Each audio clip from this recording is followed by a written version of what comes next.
Students, today we study general properties of D block elements. हमने पहले भी D block element की general properties कुछ पढ़ी हैं। आज जो रिमेनिंग जो जनरल प्रॉपर्टीज है वो अपन पढ़ेंगे, जिसमें एक तो अपन लेंगे कैटालाइटिकल प्रॉपर्टीज, कैटालाइटिकल प्रॉपर्टीज, एक अपन इसमें लेंगे मैग्नेटिक प्रॉपर्टीज, एक इसमें लेंगे इंटरस्टिशियल कंपाउंड्स, एक इसमें लेंगे अलॉयज फॉर्मेशन और एक इसमें लेंगे कलर। ये 5 प्रॉपर्टीज आज अपन यहां पर पढ़ेंगे। तो सबसे पहले अपन स्टडी करेंगे कैटालाइटिकल प्रॉपर्टी। सबसे पहले ये स्टडी करेंगे अपन। डी ब्लॉक के जो एलिमेंट्स होते हैं, मोस्टली जो ट्रांजिशन एलिमेंट्स होते हैं, वो एज ए कैटलिस्ट जो है रिएक्शन के अंदर यूज में लिए जाते हैं। इसके लिए अपन कुछ एग्जांपल ले सकते हैं, जैसे hydrogenation of ethene, hydrogenation of ethene in presence of निकल। एक अपन ले सकते हैं formation of ammonia in presence of FeMO।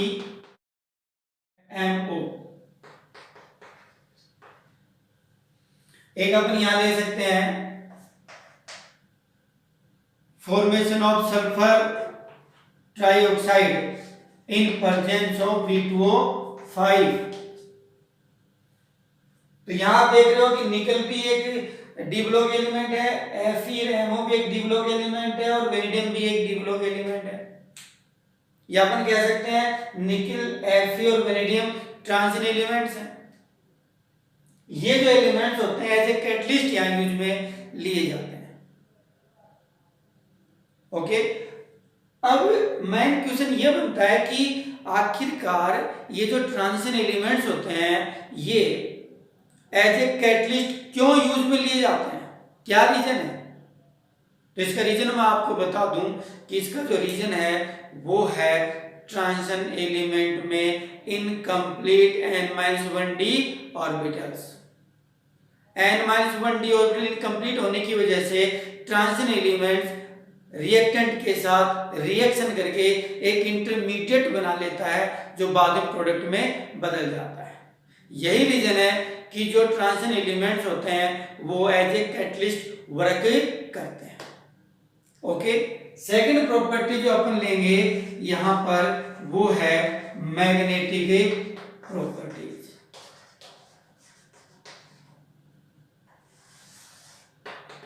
Magnetic properties, जो डी ब्लॉक के जो एलिमेंट्स होते हैं वो मैग्नेटिक प्रॉपर्टी भी शो करते हैं। अब मैग्नेटिक प्रॉपर्टी क्यों शो करते हैं, इसके लिए सबसे पहले अपन एक एग्जांपल लेते हैं इलेक्ट्रॉन का। देखो, इलेक्ट्रॉन के अंदर 2 प्रकार के मोशन पाए जाते हैं। एक जो मोशन होता है वो होता है ऑर्बिटल मोशन, और एक जो होता है वो होता है स्पिन मोशन।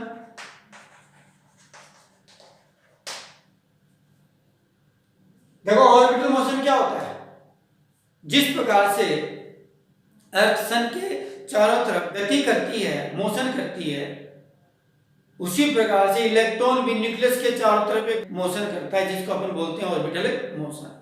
हम इसको ऐसे दिखा सकते हैं, ये न्यूक्लियस है, ये ऑर्बिट है, ऑर्बिट के अंदर क्या होता है, ऑर्बिटल होता है, और ये इलेक्ट्रॉन है। तो इलेक्ट्रॉन यहां पर रोटेट होता है न्यूक्लियस के चारों तरफ, और इलेक्ट्रॉन की इस मोशन को अपन बोलेंगे ऑर्बिटल मोशन। इसी प्रकार से एक होता है स्पिन मोशन। स्पिन मोशन में जिस प्रकार से अर्थ अपनी एक्सिस के ऊपर रोटेट होती है, जस्ट उसी प्रकार से इलेक्ट्रॉन भी जो है वो अपनी एक्सिस के ऊपर रोटेट होता है। यानी इस प्रकार से ये इलेक्ट्रॉन है, ये जो इलेक्ट्रॉन है वो इस प्रकार से रोटेट करेगा अपनी एक्सिस के ऊपर। तो इसको अपन बोलेंगे स्पिन मोशन। तो इस प्रकार से इलेक्ट्रॉन के अंदर दो प्रकार के मोशन पाए जाते हैं, एक होता है ऑर्बिटल मोशन और एक होता है स्पिन मोशन। क्लियर है? और ये जो मोशन है इलेक्ट्रॉन के, ये मैग्नेटिक प्रॉपर्टी के लिए रिस्पॉन्सिबल होते हैं। और रिस्पॉन्सिबल क्यों होते हैं वो अपन स्टडी करेंगे। देखो, तो ये दोनों जो मोशन है, एक ऑर्बिटल मोशन हो गया और एक स्पिन मोशन हो गया। जो ऑर्बिटल मोशन होता है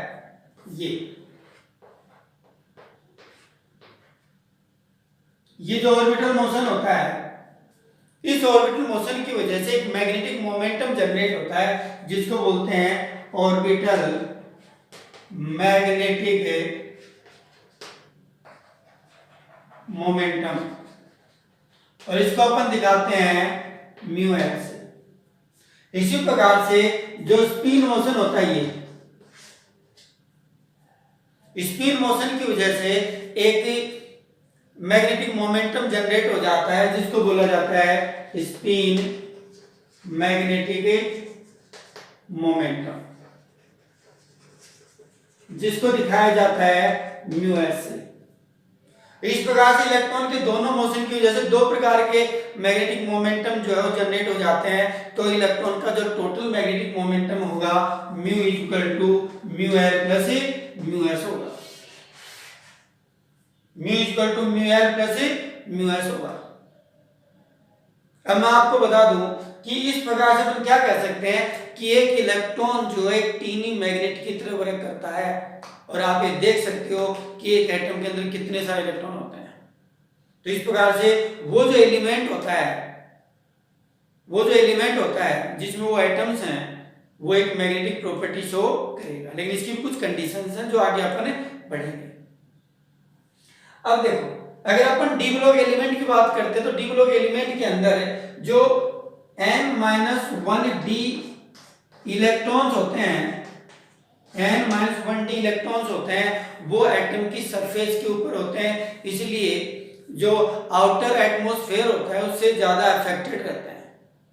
इसलिए इसकी वजह से ऑर्बिटल मैग्नेटिक मोमेंटम होगा वो जीरो होगा या बहुत ही कम होगा, उसको नेग्लेक्ट किया जा सकता है। यानी अपन कह सकते हैं कि यहाँ mu equal to mu S हो जाएगा for D block element.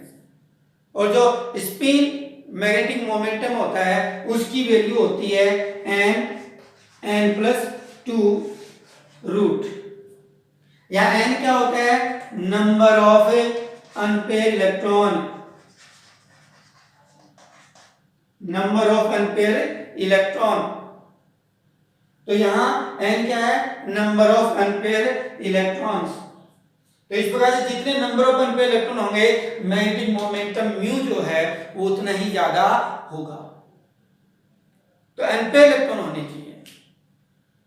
Okay, तो इस प्रकार से डी ब्लॉक के जो एलिमेंट्स होते हैं उसमें अनपेयर इलेक्ट्रॉन पाए जाते हैं, क्योंकि n-1d ऑर्बिटल जो है वो इनकम्प्लीट होता है, जिसकी वजह से ये मैग्नेटिक मोमेंटम शो करते हैं और ये मैग्नेटिक प्रॉपर्टी शो करते हैं।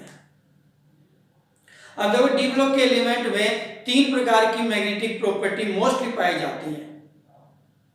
वो कौन कौन सी है? देखो, वो है पैरामैग्नेटिज्म, एक है डायमैग्नेटिज्म,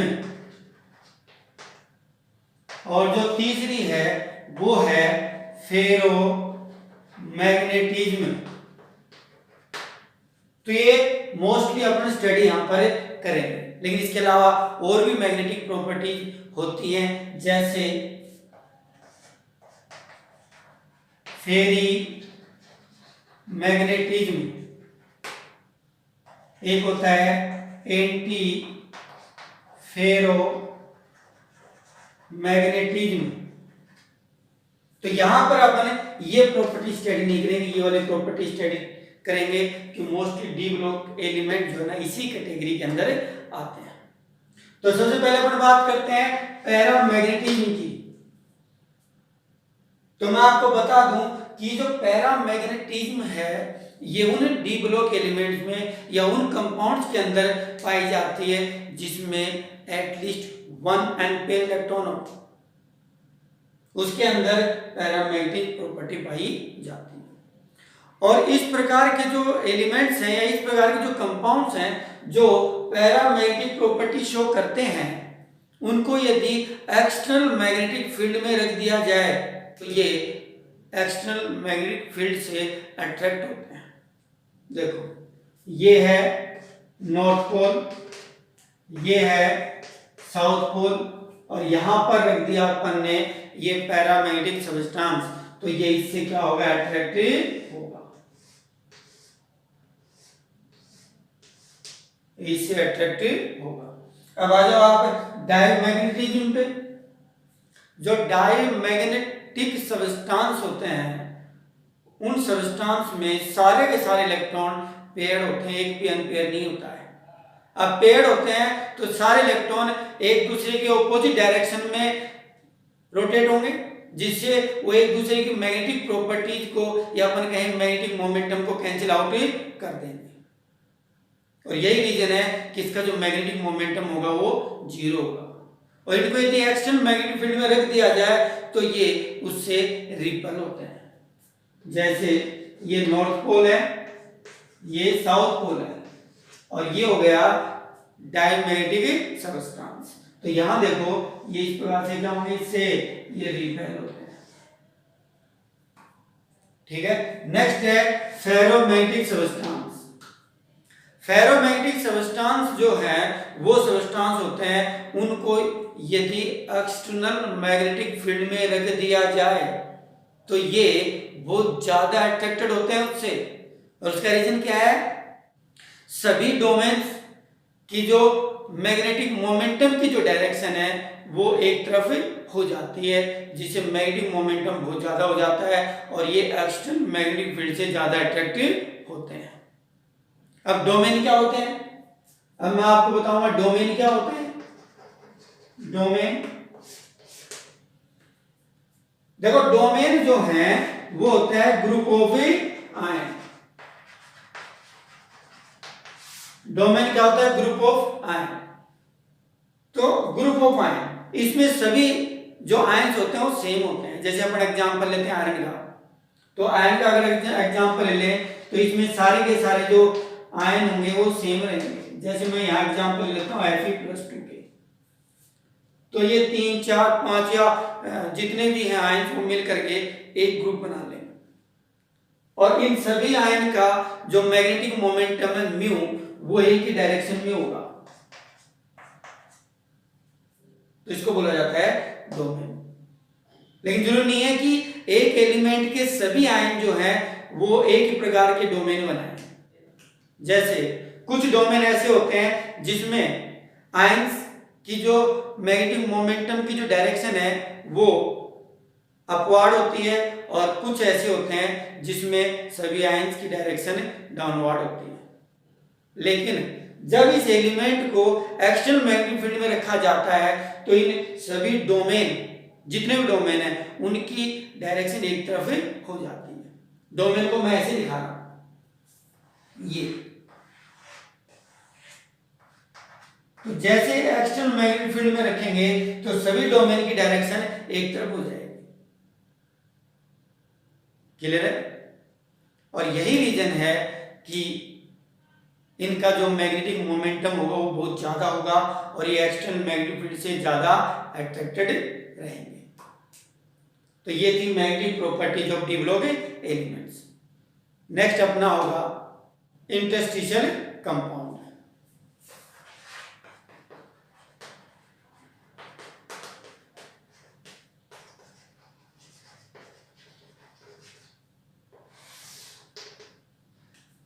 मोस्टली ये जो प्रॉपर्टी पाई जाती है डी ब्लॉक एलिमेंट्स में पाई जाती है।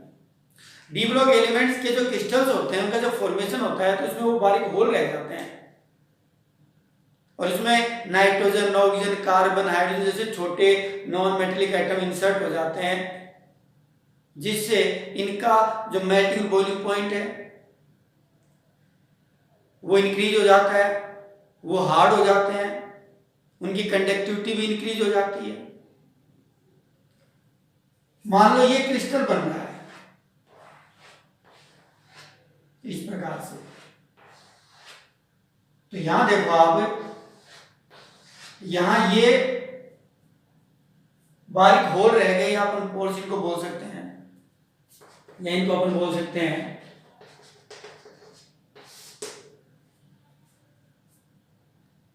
तो इनके अंदर क्या होता है कि कार्बन, नाइट्रोजन, ऑक्सीजन एटसेट्रा जो नॉन मेटेलिक एटम है वो इंसर्ट हो जाते हैं, तो इनको बोलते हैं इंटरस्टिशियल कंपाउंड्स। और ये मोस्टली कौन बनाते हैं? डी ब्लॉक एलिमेंट्स बनाते हैं।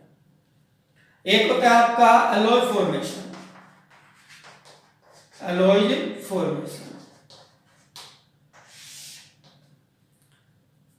देखो डी ब्लॉक के जो एलिमेंट्स होते हैं वो एलॉय फॉर्मेशन करते हैं। जैसे आप एग्जांपल ले सकते हैं, जो घरों में ज्वेलरी होती है उसमें गोल्ड में कॉपर मिक्स कर दिया जाता है, तो कॉपर भी डी ब्लॉक का एलिमेंट है और गोल्ड भी डी ब्लॉक का एलिमेंट है।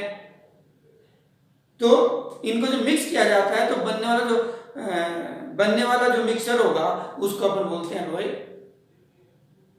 लेकिन यहाँ क्वेश्चन ये बनता है कि डी ब्लॉक के जो एलिमेंट होते हैं वो एलॉय फॉर्मेशन क्यों करते हैं, उसका क्या रीजन है? उसका रीजन है कि इनके जो क्रिस्टल्स होते हैं, उनके जो कॉन्स्टिट्यूएंट पार्टिकल्स होते हैं, उनकी साइज अप्रोक्सीमेटली सेम होती है। जैसे कॉपर का क्रिस्टल है और गोल्ड का क्रिस्टल है, उनके जो कॉन्स्टिट्यूएंट पार्टिकल है कॉपर और गोल्ड, उनकी जो एटॉमिक साइज है अपन ऐसा बोल सकते हैं अप्रोक्सीमेटली सेम होने की वजह से, ज़्यादा चेंज नहीं होने की वजह से ये एक दूसरे को रिप्लेस ही कर सकते हैं। इसलिए कॉपर को जो गोल्ड मिलाया जाता है तो मिक्स हो जाता है, और यही रीजन है कि एलॉय फॉर्मेशन ये करते हैं। इसके बाद नेक्स्ट जो प्रॉपर्टी अपनी वो है कलर। देखो जो डी ब्लॉक के जो एलिमेंट्स होते हैं वो कलर प्रॉपर्टी भी शो करते हैं। उसके जो कंपाउंड होते हैं कलरफुल होते हैं, और उसका रीजन है डी ट्रांजिशन, या इसको बोल सकते हैं T2G EG ट्रांजिशन, जिसकी वजह से कलरफुल होते हैं। तो सबसे पहले तो अपन ये पढ़ेंगे कि ये डी ट्रांजिशन होता क्या है, T2G EG ट्रांजिशन होता क्या है, जिसकी वजह से डी ब्लॉक के जो एलिमेंट्स होते हैं वो कलर प्रॉपर्टी शो करते हैं। इसके लिए हमें स्टडी करनी होगी थोड़ी CFT, क्रिस्टल फील्ड थ्योरी।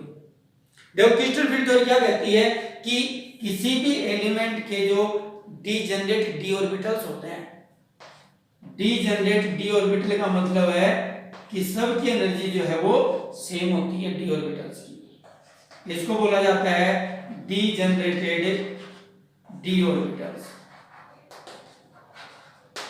सबकी एनर्जी सेम होती है, लेकिन जब कंपाउंड फॉर्मेशन होता है तो कंपाउंड फॉर्मेशन के समय ये जो डी ऑर्बिटल्स होते हैं वो दो ग्रुप में बढ़ जाते हैं। इसमें एक ग्रुप होता है वो होता है EG ग्रुप, और एक ग्रुप जो होता है वो होता है T2G ग्रुप,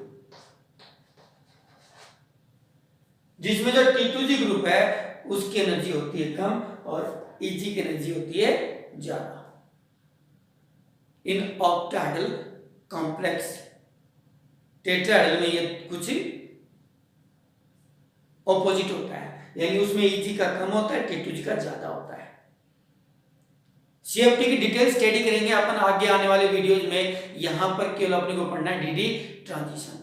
तो DD ट्रांजिशन को समझने के लिए अब यहां पर अपन केवल EG और T2G का जिक्र करेंगे।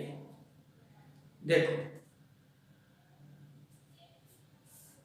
ये आपका EG है और ये है आपका T2G। इनके बीच जो एनर्जी गैप है वो होता है डेल्टा होगा, ठीक है। यहां पर एक एग्जांपल लेते हैं, TiH2O6 3 पॉजिटिव, ये पर्पल कलर का होता है। तो हमारा क्वेश्चन ये बन गया कि TiH2O6 3 पॉजिटिव पर्पल कलर का होता है क्यों है। तो इसको समझने के लिए अपन यहां पर आते हैं। सबसे पहले मैं बता दूं TiH2O6 3 पॉजिटिव के अंदर जो Ti की ऑक्सीडेशन स्टेट होती है वो होती है Ti3+, और Ti3+ का आप इलेक्ट्रॉनिक कॉन्फिगरेशन लिखोगे तो वो होता है 3d1। तो यहां पर 3d1 है, यानी एक इलेक्ट्रॉन है। यहां पर ऑर्बिटल कितने हैं? 5 है, 2 ऊपर है, 3 नीचे हैं। नीचे वाले होते हैं D X Y, D Y Z और डी जेड एक्स, और ऊपर वाले होते हैं D X two Y two और एक ही होता है डी जेड टू। तब ये इलेक्ट्रॉन कहां पर जाएगा? ये इलेक्ट्रॉन यहां नीचे वाले पे आएगा, T2G पे आएगा। अब जैसे इस कंपाउंड को आप सनलाइट के अंदर रखोगे तो एनर्जी इस इलेक्ट्रॉन के ऊपर पड़ेगी और इलेक्ट्रॉन एनर्जी को अब्जॉर्ब कर लेगा और इलेक्ट्रॉन अपने लो एनर्जी लेवल से हाई एनर्जी लेवल में जाएगा, यानी यहां से यहां जाएगा। इसका अलग एक डायग्राम बना के मैं बताता हूं आपको। ये देखो,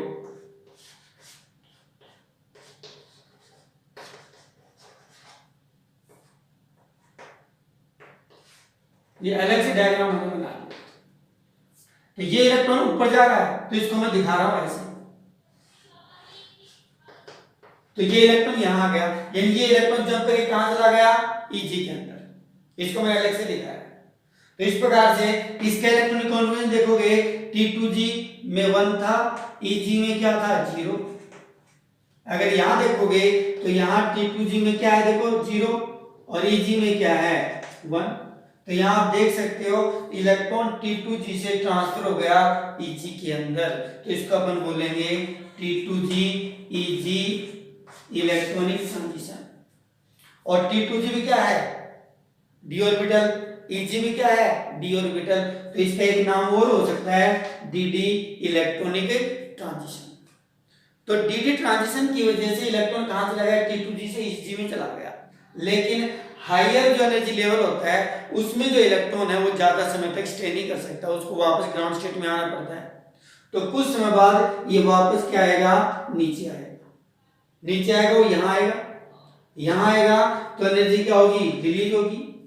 ये जो एनर्जी रिलीज होती है वो वेव फॉर्म में रिलीज होती है, जिसकी वजह से हमें ये कंपाउंड कलरफुल दिखाई देता है।